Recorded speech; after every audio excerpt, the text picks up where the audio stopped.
ANI से ही बात करते हुए आपने कहा था कि ये फैसला व्यवहारिक नहीं है। आपने गिनवाया था कि कितने लोगों को रखना पड़ेगा, कितना खर्चा आएगा। आज सुप्रीम कोर्ट ने अपने ही फैसले को रिव्यू किया है और ये कहा है कि जिन एरिया से स्ट्रे डॉग्स को उठाया गया वहां पर स्टेरलाइज करके उनको छोड़ा जाना चाहिए। जो आक्रामक कुत्ते हैं या जिनमें रेबीज है उनके लिए अलग से व्यवस्था होनी चाहिए। क्या कहना है मैम इसका? मैं बहुत ही खुश हूं इस फैसले के साथ।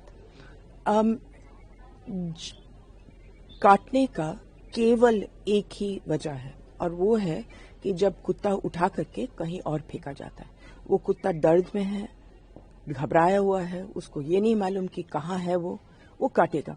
तो अगर ये पूरे केस का जड़ यही है कि लोग शिकायत कर रहे थे कि कुत्ते काट रहे हैं, तो मैं सहमत हूं कि वो काट रहे थे और मैं ये भी कह रही हूं कि वजह ये है।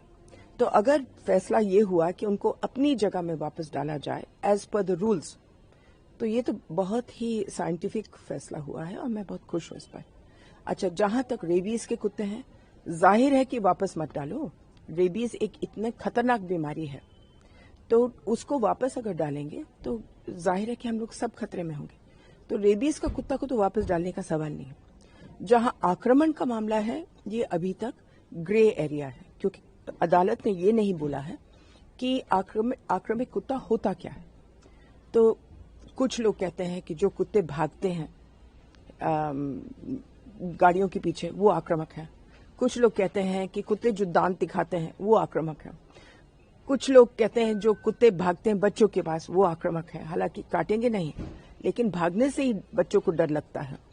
कोई कुछ कहते हैं कि हमारे स्कूटर पर बैठ करके वैक्सीन खाते हैं, तो वो भी आक्रमण माना जाता है। तो ये फैसला हम लोगों को पहले बताया जाए कि आक्रामक कुत्ता होता क्या है। मैम, एक और चीज कही गई है कि जो पब्लिक फीडिंग एरिया है उसको बनाया जाए कि हर जगह पर लोग खाना न दें, एक एरिया हो, डेडिकेटेड एरिया हो, वहीं पर खाना दें। बिल्कुल सही है। और अभी तो उनको बोर्ड्स भी लगाने पड़ेंगे कि ये खिलाने वाली जगह है। ये तो सबसे अच्छी बात है। लोग घबराएंगे कि एक ही जगह पर सबको कैसे खिलाएं, लेकिन एक जगह तो सुप्रीम कोर्ट ने नहीं बोला। अगर आपके कॉलोनी में 30 कुत्ते हैं मान लो, तो 30 कुत्ते 3 जगह में खिलाए जा सकते हैं अपने टेरिटरीज में, लेकिन इधर उधर ना खिलाया जाए। ये तो हम शुरू से ही बोल रहे हैं।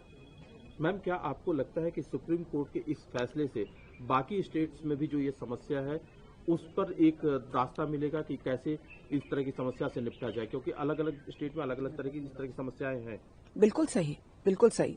सुप्रीम कोर्ट ने यही बोला है कि ये फैसला पूरे देश के लिए अमल हो, क्योंकि वो जो जस्टिस पारदीवाला के केस में राजस्थान ने बोल दिया कि हम सारे कुत्ते उठाएंगे, तमिलनाडु ने बोला हम सारे कुत्ते उठाएंगे, गोवा ने बोल दिया हम सारे। अब कहाँ रखोगे, क्या करोगे?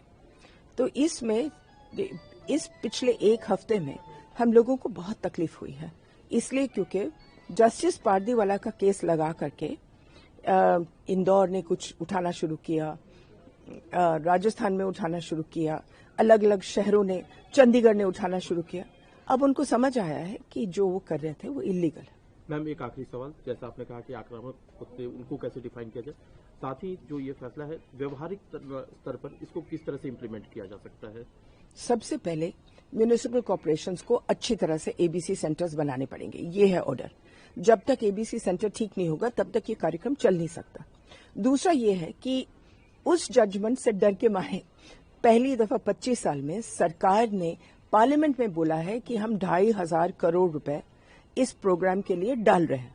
अंत में क्या बोलते, ऊंट पहाड़ के नीचे आया। आज तक एक पैसा नहीं डाला था, जैसे तैसे नगर पालिका ने बना दिया। अब फरीदाबाद जैसे बड़े शहर जिसका कार्यक्रम अच्छा चल रहा है, लेकिन उन्होंने क्या किया है कि एनजीओ अपनी जगह ले ले, अपनी जगह बनाए। अब किसके पास पैसा है कि पूरा हॉस्पिटल अपने आप बना ले? तो अब इन्होंने क्या कह दिया है कि सारे म्यूनिसिपैलिटीज और नगर पालिका बनाए ठीक से एबीसी सेंटर, तब जाकर ये कार्यक्रम ठीक से चलेगा। Thank you ma'am.